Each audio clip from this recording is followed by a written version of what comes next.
Narito na naman tayo para sa isang napaka-sweet at nakakakilig na love story nila Kalingap Edu at Ate Viancy. Tulad mo ay aking makilala.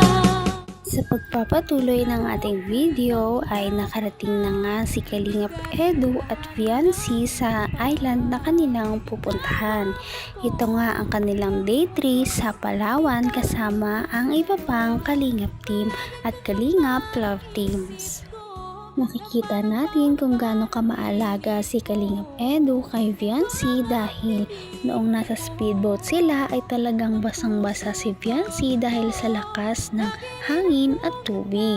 Kaya naman dahil wala silang suklay ay inaayusan na lang ni Kalingap Edu si Viancy ng kanyang buhok at nagsorry dahil nga nabasa daw talaga siya dahil hindi nila in-expect na ganun pala ang mangyayari kapag nakasakay sila sa speedboat dahil ito ay kanilang first time. Ganun pa man ay okay lang daw ito kay Viancy dahil ito ay experience din naman. Damit mo, nabasa, buhok mo, nagulo na. Ano na, wala tayong suklay. Wala tayong suklay. Ang hirap. Ganda mo pa naman. Akala ko, mag-chichi lang tayo dito at magde-date dito sa karagatan. Yeah, pero mukhang sablay ang gawa ko. Pasensya. Experience ko lang. Ang ganda. At okay ka lang? Hindi ka naman natakot kanina? Medyo po. Medyo. Bigla po yung araw na yun. Biglang tumama, no? Nasaluhin naman kita eh. Ano mo gala? Kahit lahat ang mangyayari, makakauwi ka ng safe. Inassure din ni Kalingap Edu si Viancy na talagang paprotektahan niya ito kahit na ano pa ang mangyari. Sabi niya ay paprotektahan niya si Ate Viancy at makakauwi daw talaga ito ng safe, ligtas sa kanila kapag sila ay umuwi na. Talaga namang napakaganda ng weather noong araw na yon kaya naman umupo muna sila sa dulo ng speedboat para makapagkwentuhan ng mga bagay-bagay dahil ito ang araw ng kanilang monthsary. Nag-usap-usap muna silang dalawa tungkol sa mga bagay-bagay. Dahil sa ganda ng Palawan ay manghang-mangha talaga si Viancy at sabi niya kay Kalingap Edu na kung bibigyan siya ng pagkakataon sa future ay talagang gusto niyang bumalik dahil ang lugar ay napakaganda at masarap daw balik-balikan. Ikaw lang ang tinitibok ng puso. Grabe talaga, no? Kahit pang ilang araw natin to, nakakaano pa rin talaga. Napakaganda.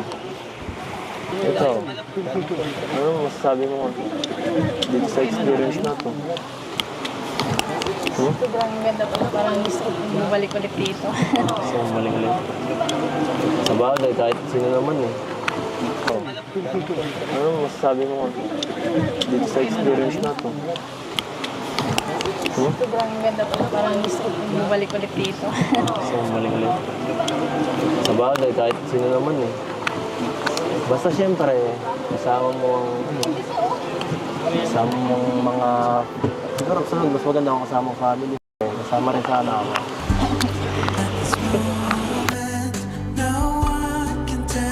Yan. Siyempre, hindi mo makakalimutan si Abby mo. Marami, nakapagtangko mo yan.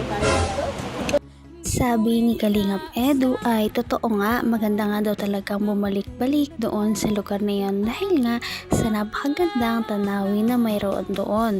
Ngunit sabi niya din na sana sa pagbalik ni Viancy doon ay isama niya rin daw si Kalingap Edu.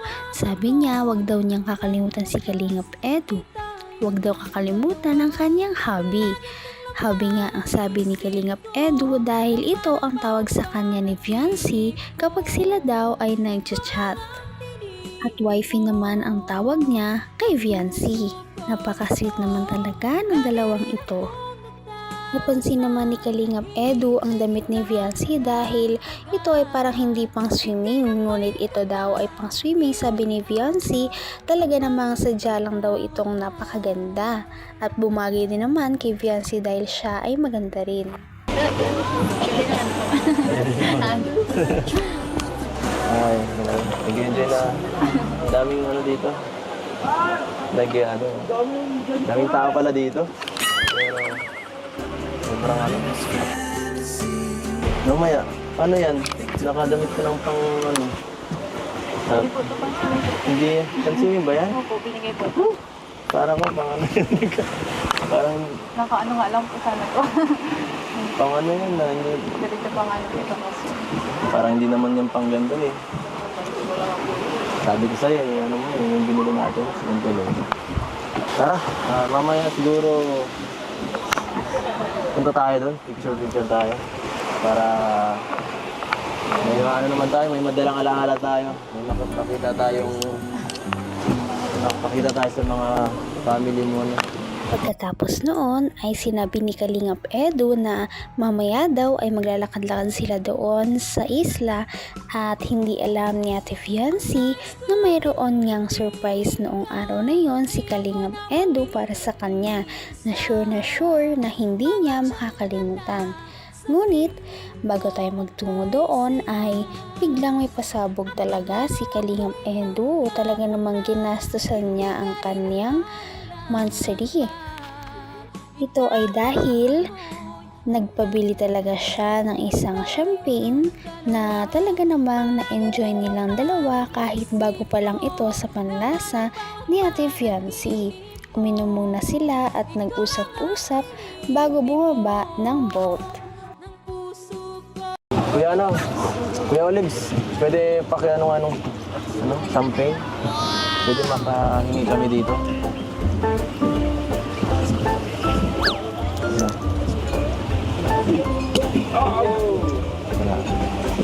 Pang first class. Ang date na to. Huwag kang mag-alala, wala naman itong alcohol eh.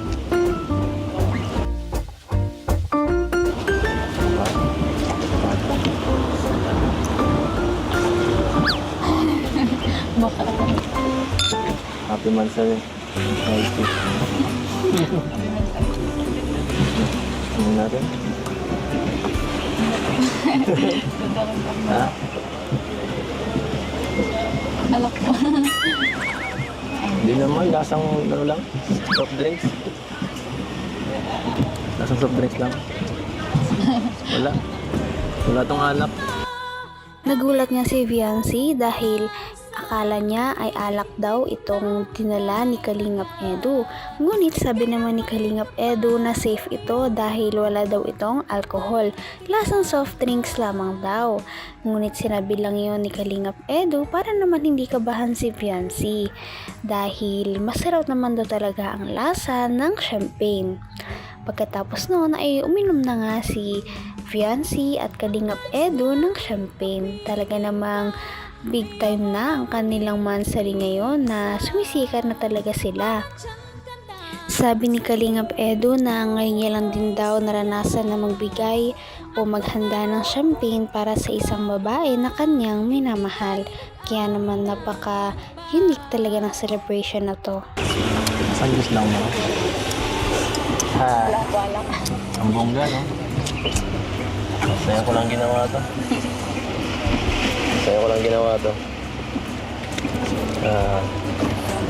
Ito po, hindi lang yan. Mayroon pa tayo dito ang dalang ano. May cake rin tayo. Ha? Thank you po. Ano? Anong sabi mo? Thank you. Thank you sa pagiging caring at Viancy.